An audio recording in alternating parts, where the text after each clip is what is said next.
With absolute certainty, predictions have to occur. Predictions are the result of extremely extensive Kabbalistic calculations leading to very exact results, or via travels into the future, either through technical means or by travels in consciousness, the future is explored. Predictions are based on the logical consequences of already firmly established facts, so that from their source and development, very exact effects have to result. Prophecies, on the other hand, are variable and, as a rule, only have a warning function. The warnings are always of a negative form. If no action is undertaken in time to avert a prophecy, this then becomes a prediction, which inevitably must occur. Looking at the statistics which the Plejaren have provided us with, we can quickly extrapolate our possible growth projections into the not-so-distant future. For example, if we continue at our current growth rate of approximately 100 million more people per year, then by the year 2050, we will be over 12 billion people, whereas the UN states that by the turn of this century, we will be slightly over 11 billion. These ever-increasing numbers will be accompanied by a multitude of problems which we will not be able to solve. For example, food shortages, access to clean water, housing, ever-increasing demands for energy and resources, etc. As a result of our unbridled population growth, the consequences to our environment are and will be nothing short of devastating. Not only will the lands get ever more polluted through the criminal use of toxic substances in agriculture leading to cancers, but plastics will increasingly work their way into the oceans and into the food chain. Also, due to the tremendous release of CO2 and other greenhouse gases, global temperatures will increase, along with droughts and storm intensification, wildfires, rising sea levels, etc. Due to the ever-increasing melting of the polar caps, sea levels are expected to rise by several meters in the next decades, which will affect coastal populations of major urban centers. According to calculations, the rise in the sea level shall amount to around 45% due to the melting of inland ice, while around 55% of it shall be caused through the increase of temperature and the connected expansion of the ocean water. The sea level is rising approximately 4.5 millimeters per year, but by the year 2100, the rise in the sea level will already have to be measured in meters. Worldwide, if the sea level climbs only around a half a meter, then on the coasts, about 140 cities with more than 1 million human beings will be threatened.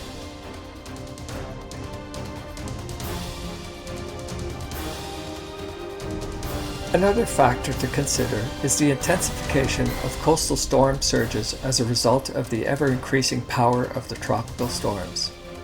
With every degree of temperature increase, tropical hurricane intensity will increase by up to 35%. According to Billy Meyer's Contact Report 710, dated September 11, 2018, we had already increased our average global temperature by approximately 1.2 degrees Celsius. Another danger that looms on the horizon is the threat of a major tsunami, which could cause widespread devastation to the east coast of North America and elsewhere. This is specifically due to the possible breaking off of a huge side of a mountain situated on the La Palma Island in the Canary Islands. The rock, which is very porous and contains moisture, could easily break apart if heated due to volcanic activity. According to Billy Meyer's 31st contact on July 17, 1975 with the Plejaren, they explained that the western part of the Cumbre Vieja volcano, the west flank, is extremely unstable and can slip into the Atlantic in the coming time and cause an enormous catastrophe. According to the Contact Report 481, dated October 14th, 2009, should the west flank break off, this would cause a giant tsunami, which could reach a height of up to 1,500 meters or even up to 2,500 meters or higher, depending on the mass and speed of the falling material as it slips from the flank of the volcano. Several waves of various sizes would speed through the ocean at 1,000 kilometers an hour to reach the coast of North America in approximately 8 hours, where it would cause the water of the Atlantic to rise up to a height of 100 meters and more, depending on the shape of the coastline, and to bury everything in its path.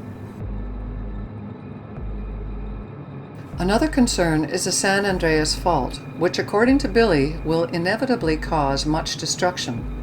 The quake will not only have a negative impact upon San Francisco, but also Los Angeles, San Diego, and various other places. On Wednesday, March 1st, 1978, Contact 104, Billy took a journey into the future, to the time of the actual event. Consequently, this event has to happen. There he viewed smaller cars with smoothly rounded corners, no external projections, so therefore no side view mirrors.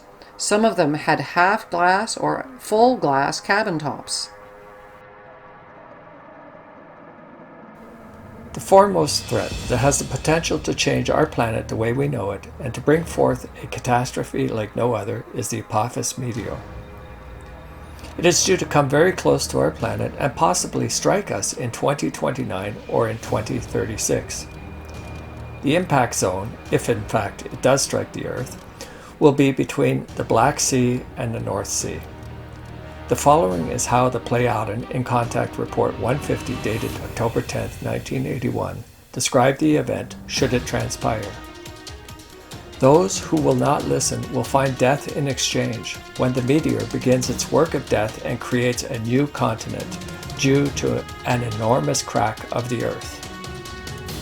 Red-hot lava masses and earth gas, etc., will additionally create from it a deadly sulfurous wall, which as it drifts westward will cover the land and create an additional death zone, if the prophecy should actually be fulfilled in its entirety, and if the Earth's humankind does not undertake something in unison to stop it. In Contact Report 475, dated November 26, 2008, the Pleiadian describe Apophis as being about 350 meters in size. They say that our scientists must undertake every conceivable possibility to ultimately push the meteor from its orbit, whereby atomic explosions near the meteor should be considered because they are very efficient and will produce a strong drifting effect. The explosions, however, must not occur too close to the meteor so as to avoid breaking it up, from which an even greater danger would result. Such a project must be executed early and not at that time when the real danger starts to threaten, because otherwise it would already be too late for a success. Therefore, working towards deflecting it must be started today.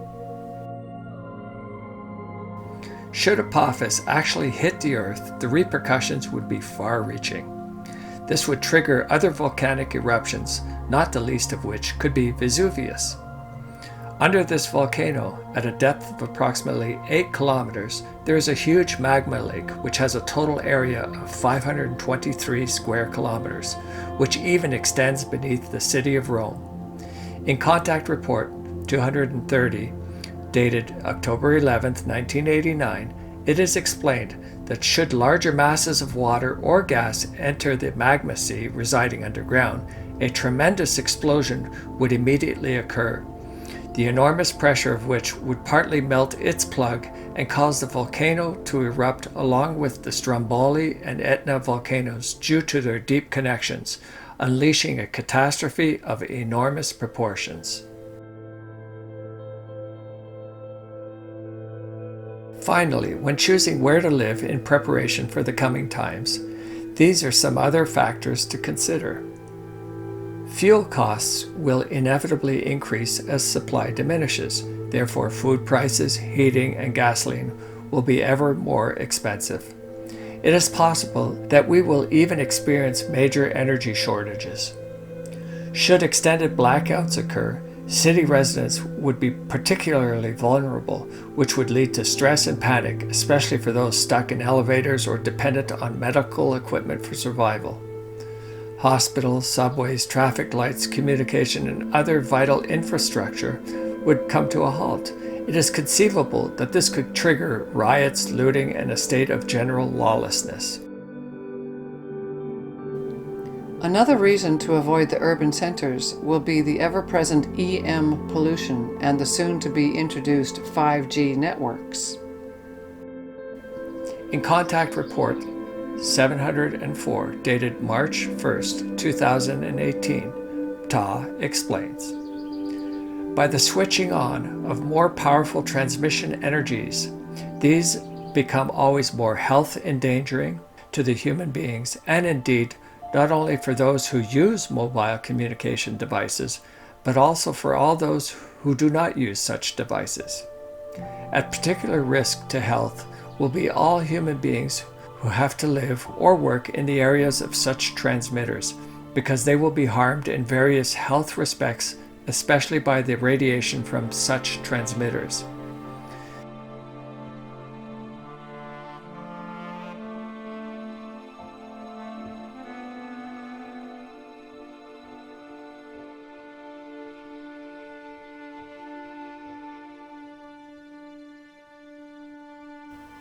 Should one choose to live in the country, there are still other factors to consider. For example, staying clear of possible flood zones and unstable grounds prone to mudslides and avalanches, and staying clear of industrial facilities and nuclear power plants, of course. And if one plans to live near a forest or in a forest, give yourself enough space away from the trees in case of a fire. Make sure that you have several months of non-perishable food on hand. Finally, it's clear that if you grow your own food free of pesticides, live as self-sustainably as possible, have access to clean drinking water and wood for heating, you will be better prepared to navigate through the coming times.